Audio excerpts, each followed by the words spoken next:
মনে হয় তথ্যমন্ত্রী আসছে, এই জন্য মিডিয়া সবাই চলে আসছে। এই জন্য তথ্যমন্ত্রীকে অনেক ধন্যবাদ। যেটা হলো খুবই ক্লিয়ার কাট কথা।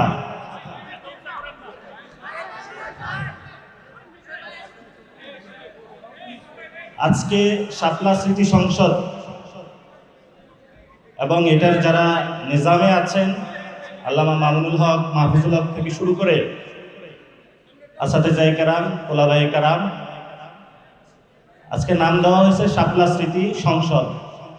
আমি মনে করি শাপলা আজীবন আমাদের সামনে জীবন্ত। এটা স্মৃতি না, এটা আমাদের জন্য জীবন্ত। এবং জীবন্ত এটা শুধু আমরা বলি না, কোরআনে বলা হয়েছে ওয়ালা তাকুলু লিমান ইউকতালু ফি সাবিলিল্লাহি আমওয়াত বাল আহইয়া, তারা হলো জীবন্ত। আমাদেরই অনেক ভাই যারা আমাদের সাথেই ছিল সহযোদ্ধা, তারা জান্নাতের পাখি হয়ে ঘুরে বেড়াচ্ছে। এই জন্য যারা আমাদেরকে ভয় দেখায়, তারা জানে না আমাদের জন্য কত মধুর জীবন অপেক্ষা করছে। এবং যেই মধুর জীবনের নিশ্চয়তা, যিনি আমাকে সৃষ্টি করেছেন, যিনি প্রত্যেকদিন আমাকে রিজিক দেন, যিনি পালন করেন, উনিই আমাকে নিশ্চয়তা বিধান করেছেন। পৃথিবীর কেউ আমাকে নিশ্চয়তা বিধান করে নাই। এবং বাংলাদেশে যারা আলেম ওলামা রয়েছে, দীর্ঘদিন ধরে তারা কিন্তু মিডিয়া সন্ত্রাসের শিকার। আপনারা দেখেছিলেন যখন শাপলা হত্যাকাণ্ড হয়েছিল, আমাদের সামনে এমনভাবে বয়ান উৎপাদন করা হয়েছে, ওইখানে একজন লোকও মারা যায় নাই। এখন তারাই বলতেছে 36 জনের হলো তারা প্রমাণ পেয়েছে। সেই সময়কালে তারা এটার নাম দিয়েছিল নারকীয় হত্যাকাণ্ড, সন্ত্রাস নাম দিয়েছিল, তাণ্ডব নাম দিয়েছিল তারা। আজকে এখানে একজন সংসদ সদস্য ছিলেন একটু আগে, মুফতি হানজালা সাহেব পার্লামেন্টে যাচ্ছে, ওনাকে বলতেছে কি, এই ধরনের যে মিডিয়া সন্ত্রাস থেকে শুরু করে তারা আমাদেরকে প্রতিনিয়ত যে উৎপাদনের মধ্য দিয়ে তারা যায়, একটা সময়ে তারা আমাদেরকে হত্যাযোগ্য বানিয়ে দেয়।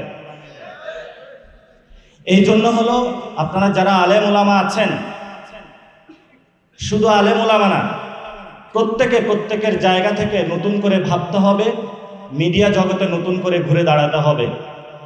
এখন বাংলাদেশে অনেকে বলে যে যা কিছু আমরা বলি এগুলা প্রিন্ট ইলেকট্রনিক মিডিয়া আসবে না, আমাদের কাছে বড় মিডিয়া আছে। এটা জানেন তো কি?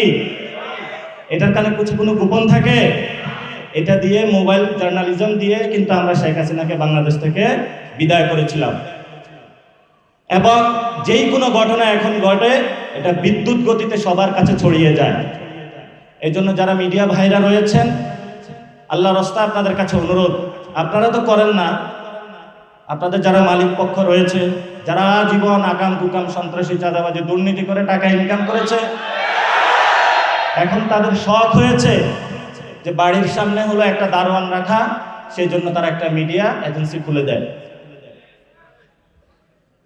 এই যদি হয় মিডিয়া ইন্ডাস্ট্রি বাংলাদেশে, তাহলে বাংলাদেশের ভবিষ্যৎ, যেটা আমরা সংবিধানের স্বীকৃত বিষয় অনুযায়ী যে ফ্রিডম, প্রেস ফ্রিডম, সেটা তো বাংলাদেশ অনেক তলানিতে আছে।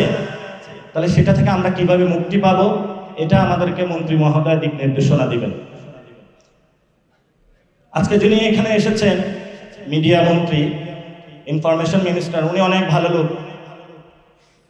উনি 90-এর সেখান থেকে আমরা ঢাকা শহরে বিভিন্ন আড্ডা হতো, উনি কিন্তু বড় মাপের একজন ফিলোসফার। আবার তা আমরা বলবো যে মিডিয়া সেক্টরটা আপনার হাতে গিয়েছে, আপনি এটা যদি সুন্দর করে গড়ে তোলেন, আমাদেরকেও একটু অ্যাক্সেস দেন, আমাদেরকেও জঙ্গি না ভাবেন, আমাদেরকেও বাংলাদেশি হিসাবে ভাবেন, সার্বভৌমত্ব ইসলামের অতন্ত্র প্রহরী হিসাবে ভাবেন, একটু সুযোগ দিলে আমরা বাকিটা ইনশাল্লাহ করে নিতে পারবো।